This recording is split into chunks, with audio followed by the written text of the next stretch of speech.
Even as US President Donald Trump has claimed that the Strait of Hormuz is open and Iran is in deep trouble, the extent of damage incurred by the US military during the Iran war may lead to reduced American presence in West Asia in the future.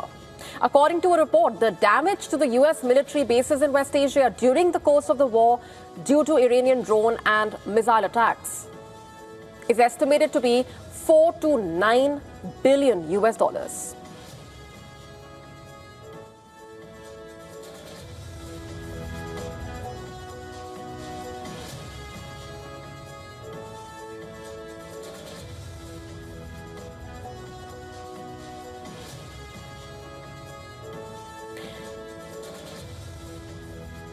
And the report also claimed that the U.S. Navy has temporarily relocated the U.S. Fifth Fleet headquarters to Florida owing to extensive damage to the Naval Support Activity Base in Bahrain.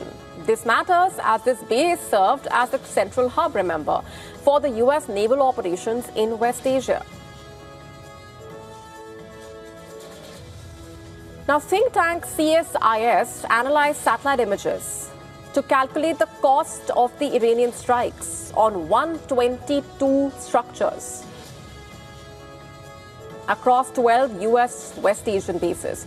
And according to this policy research firm, the camp in Kuwait incurred a damage of close to a staggering $1 billion US dollars. This was followed by the country's air base, the Ali Al Salem air base, which suffered damage worth $787 million US dollars. In the UAE, the Al Dhafra air base also incurred considerable damage.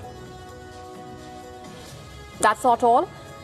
Qatar's Al Udeid air base, the Al Udeid air base, which is the largest American military base in West Asia, remember, also reportedly sustained damage to the tune of $466 million US dollars.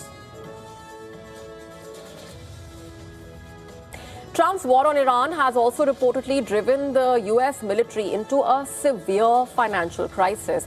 A report flagged that the U.S. Navy has been forced to transfer money meant for the salaries of the sailors to cover the costs of combat. Reportedly, the protracted war has also resulted in the U.S. military experiencing a critical shortage of advanced missile interceptors in Europe, reportedly.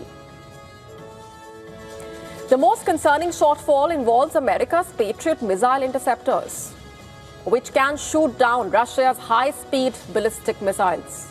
And according to a report, the U.S. has used up 65% of its overall arsenal of over 2,300 Patriot missiles in the Iran war. Over 2,300 Patriot missiles. Only about 600 Patriot missiles are expected to be produced this year.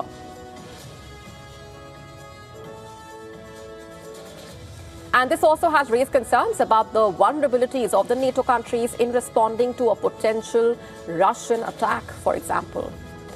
And according to reports, the Pentagon is likely to review the situation, leading to a potential scaling back of the American bases in the region. This has been one of Iran's key demands, remember, since the start of that war.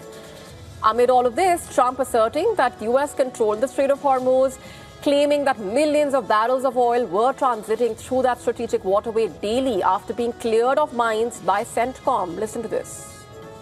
They're in deep trouble.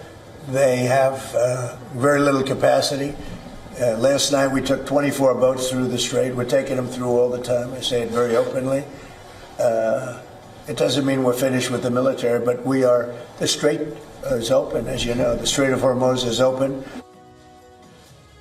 On the other hand, Iran's Supreme National Security Council chief has revealed that Iran is preparing a list of conditions for reopening the Strait of Hormuz at the request of the mediators. During an interview, he also stated that Iran had agreed with Iran on a corridor which ships could use if U.S. meets its conditions, reportedly.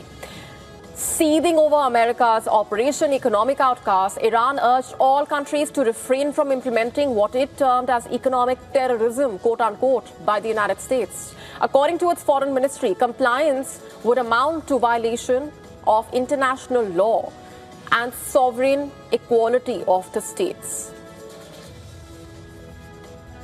Meanwhile, Beijing also lashed out at Washington over the Trump administration's possible move to sanction Chinese banks linked to Iran. Regarding the situation in Iran, we believe that dialogue and negotiations are the only way out of the current situation.